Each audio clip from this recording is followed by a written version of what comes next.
नमस्कार, मी प्राजक्ता तांडेल. बातमीपत्रामध्ये आपलं सगळ्यांचं स्वागत.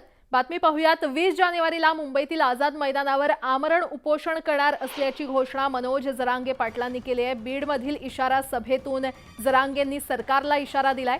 मुंबईत 18 जानेवारीपर्यंत कलम 144 लागू करण्यात आलं, त्यामुळे आपण 20 जानेवारीला मुंबईत जायचं आणि त्यामुळे सगळ्यांनीच तयारीला लागा असं आवाहन जरांगेंनी मराठा समाजाला केलंय. मराठा समाज आरक्षण हिसकावूनच आणणार असल्याचा एल्गार जरांगेंनी बीडमध्ये केला.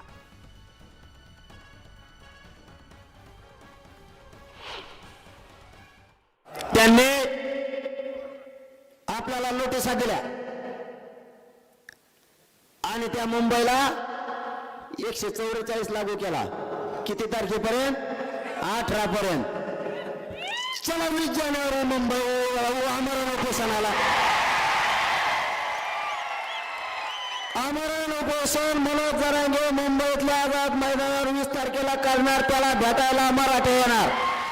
जाहीर सांगतो, मराठे जर मुंबईकडे कूच केली, मराठे जर मुंबईकडे निघाले तर या मराठ्यांचा निघालेला विराट समुदाय हा माघारी न फिरणार, आरक्षण घेऊनच माघारी फिरणार. कोणाला अडवायचं ते आता आरक्षण घेतल्याशिवाय सुट्टी नाही. आता देव जरी आला तरी मराठ्यांना आरक्षण द्यायचं. मराठे दंड तोडून तयार आहेत. बीडमधील इशारा सभेमध्ये मनोज जरांगेंनी आरक्षणासाठी पुन्हा एकदा एल्गार केलाय. मराठा समाज आतापर्यंत शांत आहे, पण सरकारनं झोपू नये. ओबीसीतून आरक्षण घेतल्याशिवाय मागे हटणार नाही असा इशारा जरांगे यांनी दिलाय. त्यासोबतच जरांगेंनी छगन भुजबळ यांच्यावर देखील जोरदार हल्लाबोल केला. आरक्षणात आडकाठी आणली तर निवडणुकीत सुफडा साफ करू असा इशारा जरांगे पाटील यांनी दिला.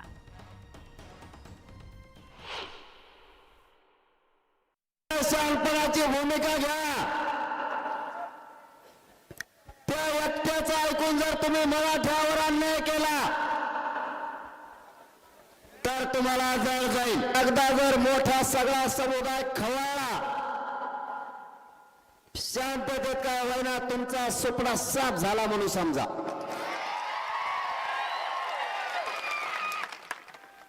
तुमचा राजकीय सगळ्या अस्तित्वाचा सुपडा साफ होईल. सामंजस्यानं ठरल्याप्रमाणे मराठा समाजाला आरक्षण द्या.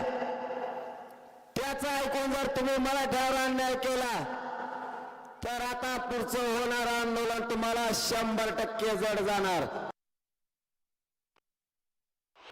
ते येवल्याचं येडपट सगळ्या दुनियाचं भाव चढलेलं तिकडून आलं आणि त्याच्यात पाहुण्याचं त्यानेच हाटल जळले. नाव आमच्या पोराचं घेते बधीर सगळ्या दुनियाचं आणि त्याच ऐकत ती सरकारी. त्याला दिसाना निसाना ते तर पिशीच घेऊन येत आहे सध्या. बाजाराची पिशी त्याच्यात कागद आहेत. बघा बघा मला कशा शिव्या देतात. कशाला बोलतो रे मग? मनोज जरांगे पाटील हे आपल्या भूमिकेवर ठाम आहेत आणि त्यामुळे सरकारची चांगलीच कोंडी झाली आहे. दरम्यान बीडच्या इशारा सभेपूर्वी सरकारकडून जरांगेंची मनधरणी करण्याचा प्रयत्न केला, मात्र त्याचा काही फायदा झाला नाही. पाहूयात.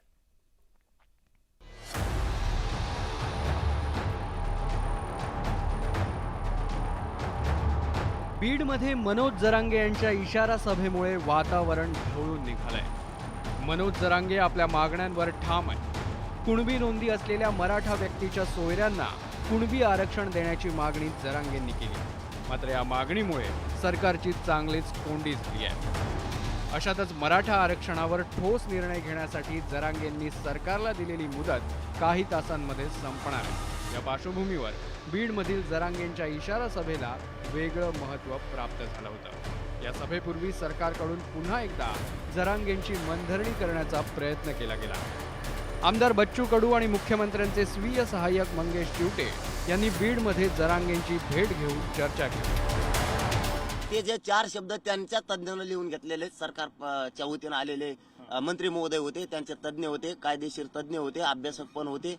त्यांचे उच्च दर्जाचे सगळे अधिकारी सुद्धा होते, त्यांनीच ते 4 शब्द लिहून घेतलेले, तर त्यावरच उपोषण सुटलेलं आहे. आई ओबीसी असेल तर तिच्या मुलांनाही ओबीसी जात प्रमाणपत्र द्यावं अशी मागणी जरांगेंनी केली.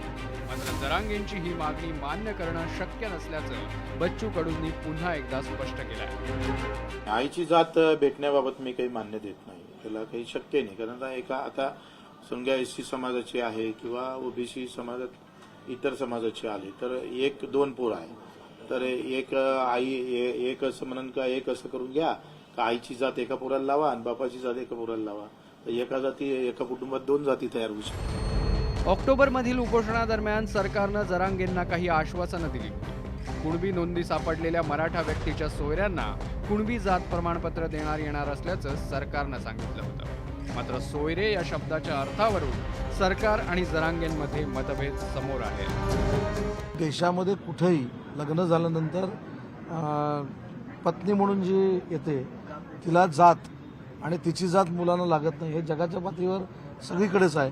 त्याच्यामुळं माझी देखील त्यांना आज पुन्हा विनंती आहे की या संदर्भामध्ये कायदेशीर बाबी ज्या आहेत त्या तपासून बघितल्या पाहिजेत. एकीकडे मनोज जरांगे आपल्या मागण्यांवर ठाम आहे, तर दुसरीकडे जरांगेंनी दिलेली मुदत संपत आली आहे. त्यामुळे शिंदे सरकारचे संकटमोचक गिरीश महाजन यांनी फोनवरून जरांगेंशी चर्चा केली. तसंच 24 डिसेंबरच्या मुदतीचा हट्ट सोडावा अशी विनंती त्यांनी जरांगेंना केली आहे. मात्र जरांगे आता मागे हटायला तयार नाहीये. त्यामुळे 24 डिसेंबर नंतर जरांगे कोणती भूमिका घेतात याकडे मराठा समाजाचं लक्ष लागलंय. Bureau report, news 18 Lokmat. Maratha समाजाला मोठा दिलासा देणारी बातमी आहे. मराठा समाजाला आरक्षण देण्यासंदर्भात राज्य सरकार आणि इतरांनी सादर केलेली क्युरेटिव्ह याचिका सर्वोच्च न्यायालयानं स्वीकारली आहे. येत्या 24 जानेवारीला क्युरेटिव्ह पिटिशनवर सुनावणी होणार आहे. मराठा आरक्षणाच्या मुद्द्यावर राज्य सरकारनं दाखल केलेल्या क्युरेटिव्ह याचिकेवर काही दिवसांपूर्वी सुप्रीम कोर्टात सुनावणी पूर्ण झाली होती. सरन्यायाधीश धनंजय चंद्रचूड यांच्या खंडपीठासमोर सुनावणी झाली आणि त्यानंतर कोर्टानं क्युरेटिव्ह पिटिशन स्वीकारल्यानं पुन्हा एकदा राज्य सरकारला आपली बाजू मांडण्याची संधी मिळाली आहे. त्यामुळे आता या सुनावणीकडे सगळ्यांच्या नजरा लागल्या आहेत.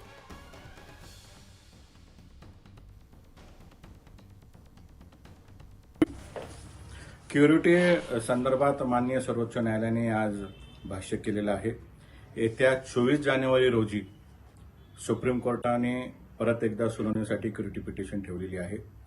याचा अर्थ असा की क्युरेटिव्ह पिटिशन सुप्रीम कोर्टाने नाकारलेले नाही, तर सुप्रीम कोर्टाने स्वीकारलेले आहे.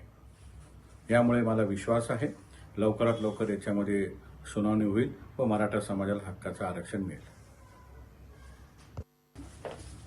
क्युरेटिव्ह संदर्भात माननीय सर्वोच्च न्यायालयाने आज भाष्य केलेलं आहे.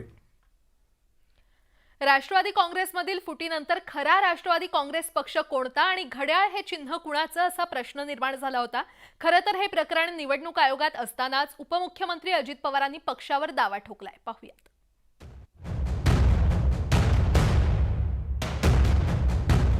राष्ट्रवादी काँग्रेसमधील फुटीनंतर पक्षावर दोन्ही गटानं दावा केलाय. खरं तर राष्ट्रवादी कुणाची याचा वाद निवडणूक आयोगात आहे. लवकरच निवडणूक आयोग त्यावर निर्णय देण्याची शक्यता आहे. असं असताना अजित पवारांनी आपलीच खरी राष्ट्रवादी काँग्रेस असल्याचा दावा केलाय. शुक्रवारी अजित पवारांनी आपल्या गटातील पदाधिकाऱ्यांची मुंबईत बैठक घेतली होती. या बैठकीत अजित पवारांनी महायुतीत एक दिलानं निवडणूक लढवण्याचं आवाहन कार्यकर्त्यांना केलंय. लोकसभा निवडणूक तोंडावर आल्यामुळे अजित पवार गटानं मोर्चे बांधणी सुरू केली आहे. अजित पवार गटाची नाही, राष्ट्रवादी काँग्रेस पक्षाची. नाही तर तुम्ही कोण ठरवणार? आम्ही म्हणतो तेच खरा. त्या संदर्भात आम्ही भाजप, शिवसेना आणि राष्ट्रवादी काँग्रेस पक्ष जे वरिष्ठ नेतेगण एकत्र बसतील आणि मार्ग काढतील. काही अडचण येईल असं मला वाटत नाही. 2 जुलैला अजित पवारांनी राष्ट्रवादी काँग्रेसमध्ये बंड करत शिंदे सरकारमध्ये सहभागी होण्याचा निर्णय घेतला. त्यानंतर राष्ट्रवादीत उभी फूट पडली. शरद पवार आणि अजित पवार असे 2 गट पडले. पक्षातील फुटीनंतर शरद पवार गटानं अजित पवारांसह 9 आमदारांवर अपात्रतेची कारवाई केली आहे. तर अजित पवार गटानं पक्ष आणि चिन्हावर दावा ठोकला. अपात्रता प्रकरणी 31 जानेवारीपर्यंत निर्णय घेण्याचा आदेश सुप्रीम कोर्टानं विधानसभा अध्यक्षांना दिलाय. मात्र विधानसभा अध्यक्षांसमोर अद्याप या प्रकरणाची सुनावणी सुरू झालेली नाही. निवडणूक आयोग आणि विधानसभा अध्यक्षांसमोर हे प्रकरण असतानाच राष्ट्रवादीच्या दोन्ही गटांकडून दावे प्रतिदावे केले जात आहेत। माझा इलेक्शन कमिशनवर पूर्ण विश्वास आहे। इलेक्शन कमिशन न्याय देईल एवढीच माझी माफक अपेक्षा आहे। राष्ट्रवादीतील फुटीनंतर पवार काकापुतण्यांमध्ये राजकीय संघर्ष पेटल्याचं चित्र आहे। अजित पवारांनी बारामती लोकसभा मतदारसंघातून बहीण सुप्रिया सुळेंविरोधात उमेदवार उतरवण्याची तयारी सुरू केली आहे।